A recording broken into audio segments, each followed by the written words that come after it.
All right, welcome everybody. We're back. I think, Naren, I checked, it's been about 4 years since our last consciousness conversation. Yeah. It's been a while. I think we've both grown tremendously in different ways, and exciting to be back with you here live on this YouTube thing, Facebook thing. And with you, you know, you're like a son to me, right? And you're a good son and a loving son and a good man. And you're working on yourself. And that's pretty much as good as it gets from me. I feel very fortunate I was thinking about you this weekend. As you know, I had a little bit of solo time, and I was just thinking about how grateful I am to have crossed paths and in many ways merged paths with you, and all the gifts that has given me and the growth I'm possibilities. also grateful. I'm also very grateful. It's one of those things like, I mean, I'm not Osho in many, many ways. But one thing that is true when you have imbibed a whole lot of this stuff, there's a yearning to share. And and I really had the opportunity with you to share a lot. Uh, and that means a lot to me. I'm grateful for As am I. I like that you presence that like desire to share, because I think it's what drives me in the work that I do. I sometimes look for what motivates me, which interestingly leads to our Wu Wei topic. that. Uh, Yeah. and So, as much as I'm enjoying this love fest, why don't we move into whatever we're going to talk about? let's do it. Do you want to start or do you want to start? Why don't you state the subject? Okay. So I was over around Pop's house the other day doing some helping out on some things, putting a bike together, and we were talking about motivation and some changes I've been going through over the last couple of years in terms of tapping more into creativity, what wants to come through, different source of kind of energy or motivation as compared to what had previously been my go-to, which still is, sometimes the case, stress, anxiety, got to get it done, those kinds of things. And we just thought it'd be interesting to talk about navigating flow and what draws you into action and things of that nature. You didn't say the three specific topics that you had put in. Well, The three specific topics. Let me see here. I think I Uh, remember. It was Wu Wei, action without action, and flow. yes. Okay. I'll say something about that. Wu Wei is a Chinese term, and it means action without action. Action without action. What is it? What can that mean? Action without action means being in action, moving, being in action, talking, thinking, walking, whatever, but without the mind, without the got to do this, got to do that, without the anxiety. Just allowing whatever is wanting to unfold and lending your energy to it so that you're part of the flow. That creates a flow. Wu Wei generates a flow. Action without action is flow. It is, like, for example, right now, I'm not thinking. I'm just allowing words to come.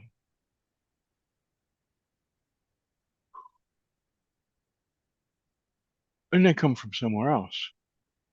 They don't come from my mind. They don't come from me. They come from wherever that kind of thing comes from.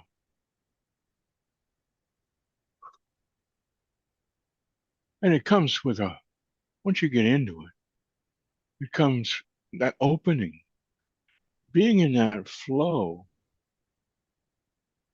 creates a tremendous opening of energy, of heart, spirit, because you're no longer tight. You're no longer got to do this, got to do that, which is all fear and anxiety.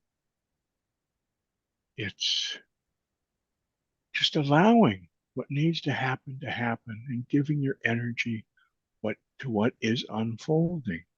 Now, there's still room for the mind to use as a tool.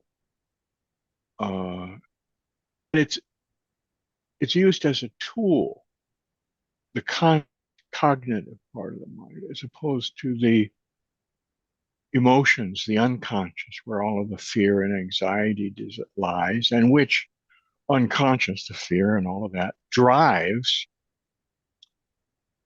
our conscious mind, our cognitive function almost all the time. So the more we can create space within ourselves and get with flow, can just be in action without action, being in flow, and just being present and aware of what is necessary or appropriate to happen in that moment, and then lending our energy to that without the fear, without the being driven. Now, having said that, it ain't fucking easy. Uh, because our identification with the mind is incredibly powerful, and it's driven us a whole life. So it has to become a practice. It really is like a form of meditation practice.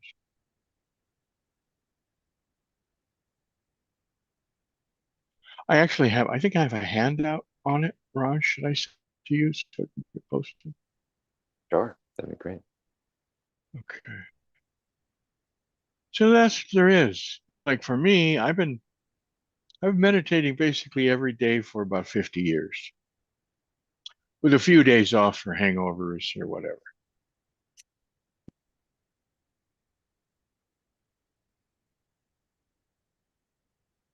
And I have to say that a tremendous amount has happened for me. I have more space from my thoughts than I've ever had, and that's been a progression over many, many years. I still get hooked, fear, especially fear and anxiety, over not having money and under pressure and illnesses and all that stuff, my impending demise. You're going to be surprised to find out that my mind doesn't like the idea of death. And it actually feels rather strongly about it. So that's something I've been dealing with for a long time.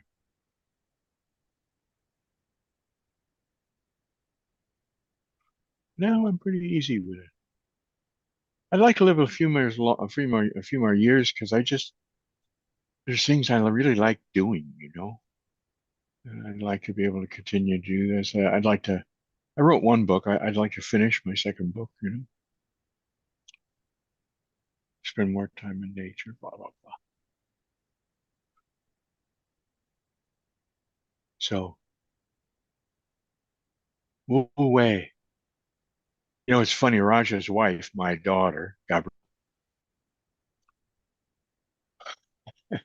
when I was first talking to her about this thing years ago, She thought I was saying Wu Wei in the sense of WOOWAY, Wu Wei. And I really liked that. I just love that. Wu Wei is the Wu Wei. Yeah, we like to joke that bring we integrate the woo and the way. Because with too much woo, there's no action, and with too much action, there's no creativity. Exactly. And Wu is wonderful because it's like if you just say the word woo to yourself or aloud, woo, woo, woo, woo, woo, woo. It's a very expressive little word, non-word. I don't think it's in the dictionary. I really like it. I'm really grateful for Gabby doing that. So, So, question, hmm, or is there more there right now for you to say? what? Or is there more No, that's coming go, through? Okay. please. So what are some practices, because we kind of can float in and out of flow or the balance with Wu and Wei. We can be stuck. We can be really stuck, identified with the mind and having the fear and stress, anxiety drive everything. Uh, Especially, it seems, when we need to accomplish something or need to produce a result. So what are some practices that we can do to help guide ourselves back into this kind of balanced Wu Wei state? Well, the one I use, I like simple. The one I use is pretty simple. Why don't we just do it for a minute or two? Great. Okay. So if you would sit up straight and close your eyes, please. And bring your attention to your breath. Just bring your attention to your breath.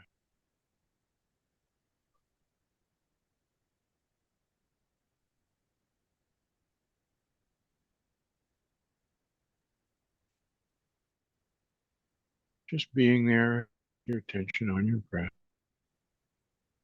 And noticing how the body immediately relaxes when we bring our attention to the breath.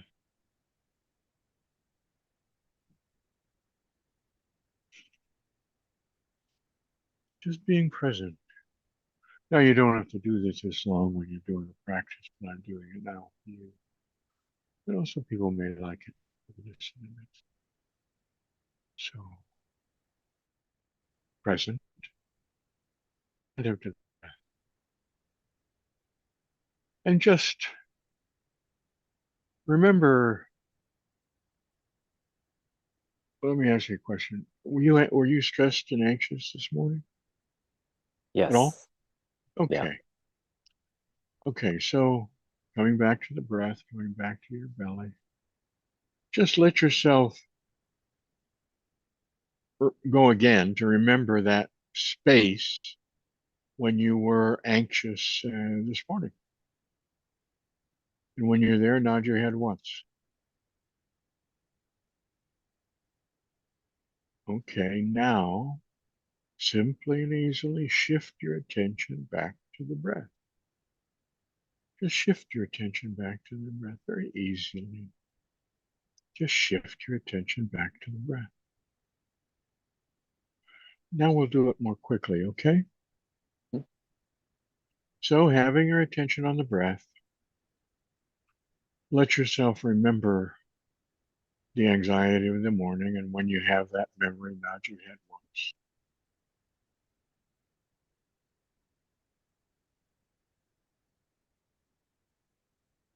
Now shift back, bring your attention back to the breath.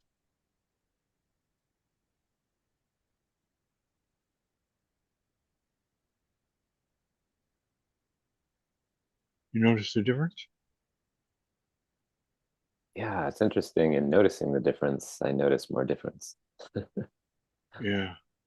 So I actually haven't framed it this way before, but I'm going to frame it this way. Simple for people.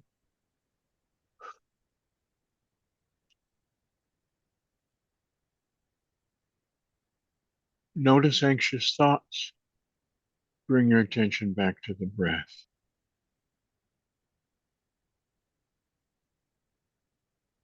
That's it.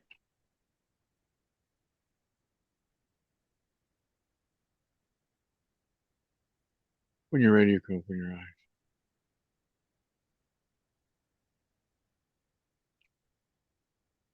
There was something in consciously creating, recreating the anxiety state, and then going back to the breath again with intention awareness that seemed to really highlight. It had me drop more into the relaxation state the second time that we did it.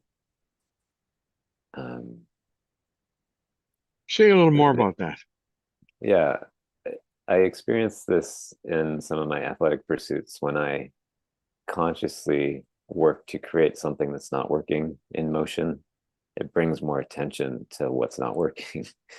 So there's something, yeah, I mean, that's it, isn't it? Because anytime you bring your attention away from the mind goes fast, right? The mind, when the mind is anxious, especially, it just speeds up, doesn't it? And can get to racing, because there's fear involved, there's anxiety. So you're like, oh my God, what am I going to do? It brings up inadequacy, lots of stuff. So just by bringing your attention back to the breath and observing the thought, bringing your attention, but I guess we're going to add one there. Notice, go back to the breath, notice again. Notice the thoughts, notice the breath, notice the thoughts. When you notice the thoughts after coming back to your being, you have a different perspective, a fundamentally and powerfully different perspective. You're not really looking at it. You're not in the middle of this anxiety and oh my God, you're looking at it. So you have much more possibility of seeing what it's really about and what needs to be done without all of the hoo-ha, right? yeah, yeah. I Yeah. can feel And that. is that your experience? Yes, it was the back and forth and back, like you articulated there, you have space actually to start watching instead of just being identified with the anxiety. Yeah. Yeah. And then I think like you pointed out earlier, the mind can get involved from a functional serving state instead of a reactionary dominating Can you emotional speak state. up just a little bit, please? Sure. The mind can get involved from more of a functional supportive place instead of a reactionary emotion fear driven anxious space. Exactly. Exactly.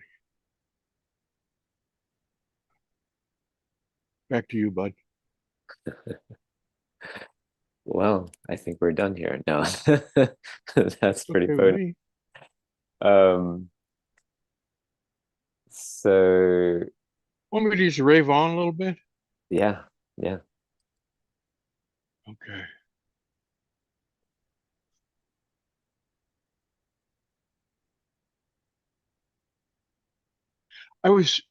I've been thinking about looking at the whole process of anxiety and fear and all of that stuff in a different way. And I was thinking about ways to effectuate that in a way that was fun and effective. So I just was with it for a while, and then I came up with, oh, there's a song I like, an old song that I could sing a bit of that will really put me in a different space. Because again, music puts us in a very different space. And if there's particular music we like, especially in this situation, if it's music we like that is more like ballad or instrumental than rock and roll, it can really help. You want to hear it? Yeah. Every time it rains, pennies from heaven, pennies from heaven. Don't you know each cloud contains pennies from heaven, pennies from heaven? You'll find your fortune falling all over town. Make sure your umbrella is up, down. Trade it for a pack of sunshine and flowers, sunshine and flowers. If you want the things you love, you must have showers. So when you hear it thunder, don't run under a tree, 'cause it's pennies from heaven for you and me. That's great. That's great. That had me think Sing, of, just sing a couple lines of that, and it'll shift something. yeah, yeah, there's all these I don't know whether you call them tricks, hacks, processes to get less identified with your thoughts, right? Yeah, Um, you can call them practices. I don't mind tricks. mhm. I've Tricks is recently, actually good when you think about it. Practices sounds like a lot of work. right? Trick sounds like, oh yeah, good, I can do that. And it's a simple trick. All of this stuff is simple tricks. Yeah. Now, meditation itself is simple, but that ain't so quick. And I mean, I strongly recommend anybody who's listening to this to start meditating. And if you're interested in knowing particular meditations or such, is there a way for people to get back to you, Raj? Yeah, yes. This video is going to be posted on the Consciousness Conversations Facebook page. So, you can just communicate with us through that page, All and right. we're happy Would to you back to you. post that link? Yes, that we'll do that Okay, after the good. show. Yeah, So if anybody wants some meditation practices sent to them, let Raj know and I'll send them on to you. yeah. Um, one of the things that I've been playing with regards to these tricks, I think maybe the less tolerance you have for the mind dominating every moment of your day, and the stress and anxiety and the fear, the more you search for ways to stop having that happen all the time. I know that's certainly been the case for me, and I got to I've stop you, Raj. mhm. I want to focus on where you're coming from. You're talking about to stop that from happening. I knew that you were going to pick up on that phrase. We don't stop anything. We don't stop. Stopping itself, the act of stopping gives energy to that which we are trying to stop. Think about it. Mm, If you don't like somebody and you're thinking about that guy's an asshole, I hate him, blah, blah, blah. That's giving energy to that part of your system, the anger, the resentment, whatever. None of this stuff can happen without acceptance. It has to happen through acceptance, which means watching. Now, I'm not saying you're going to all of a sudden accept everything all of the time, but that has to be the space you're looking to come from. mm, And when you come back to yourself, when you come back to your center, acceptance is an aspect of that state. mm. So go So ahead. how does that apply to? I've just been playing with mantras, simple mantras that shifts my maybe anxiety or fear based thoughts, and I play with the words until it feels right. I can feel, oh, that feels good, like the song that you just sang. So how I haven't had the experience, well, now that you've talked about stopping, maybe I am pushing the negative thoughts out of the way. How would you work from acceptance with something like a mantra or a song, right? Because you can Well, do the you same don't. thing with You the can't, you song. can't do mantra. You can't do mantras without stopping. That's what they're for. Hmm. You're interfering with the other thought process. Hmm. Now, having said that, mantras can be effective. Any mantra that feels good can be effective. And sometimes, if you're real upset and you blah blah blah, watching can be really hard, and a mantra can create some space for you, and then you can go on to do what you need to do. So I'm not saying don't do mantras, but mantras are not about presence. Mantras come from the mind. Think about it. If you're saying a mantra, you're saying it in your mind. Right. And so you're occupying your mind. Mm. You're occupying your mind so that the rest of the system can relax. And that's okay. If you're stressed and you need to do that, do it. I do it sometimes. One of my old mantras was fuck me, fuck me, fuck me, fuck me, fuck me. And then I would go to something a little more relaxing.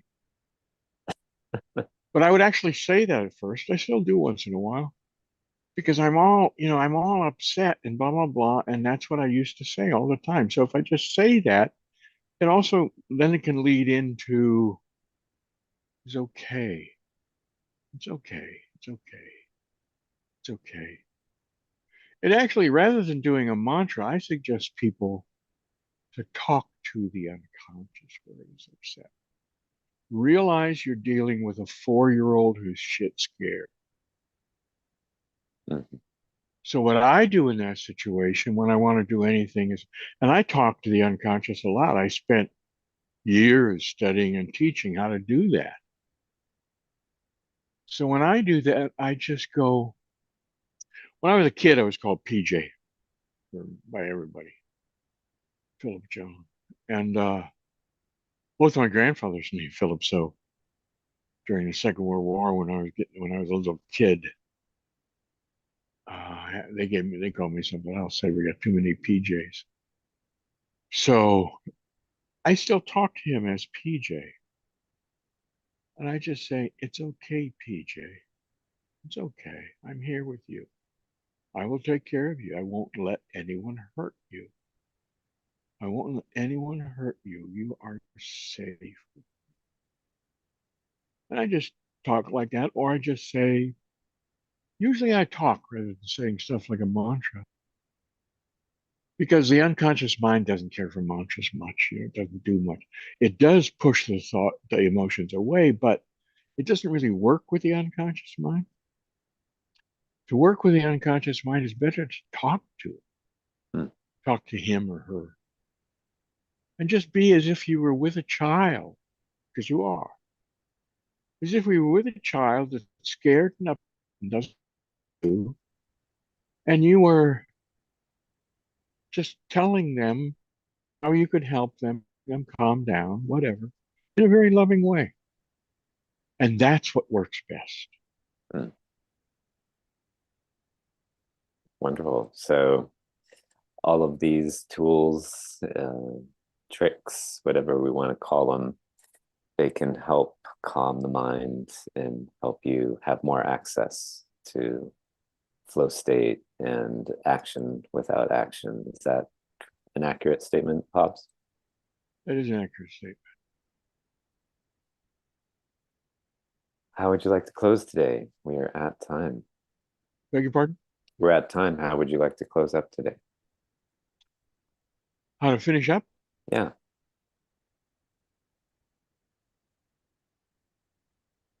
If you feel to, just close your eyes.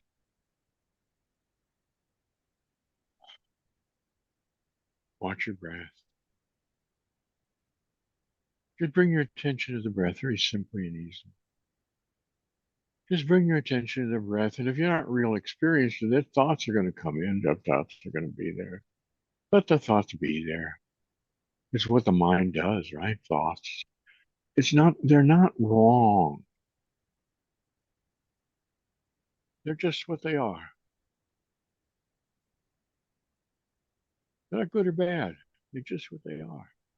They aren't real, except insofar as we make them real. It's just the machine operating the way it's been. programmed to operate. So just let the machine operate, let the mind happen. Bring your attention to your breath. You can actually be aware of your breath and your mind. Although what usually happens when you bring your attention to your breath, it stops the mind. Or at least I should take that back. It stops the yammering mind for a moment. And then it comes back and you can just shift your attention back to your breath again. And repeat it a million times.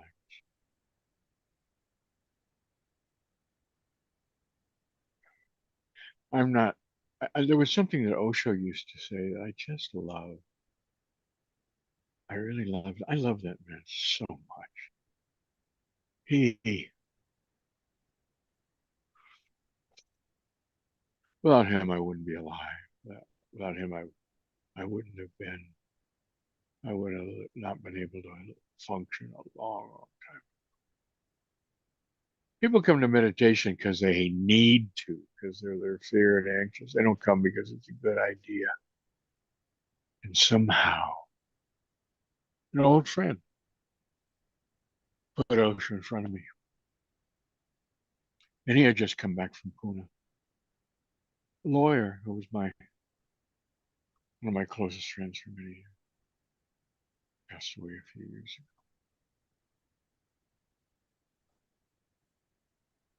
When he was telling me about Osho, I just felt this resonance. My being opened up and said yes. So shortly after, I got on a plane and ended up in Pune.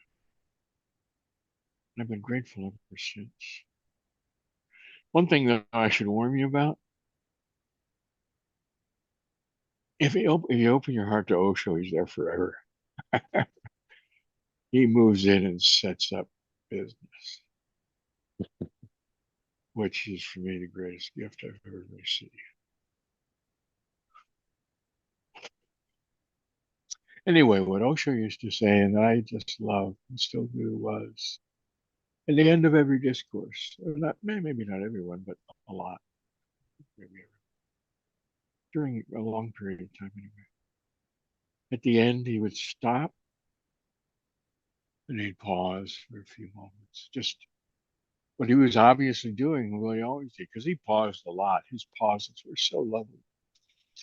He said once, the words aren't so important, it's the pauses. He said, tune into the silence.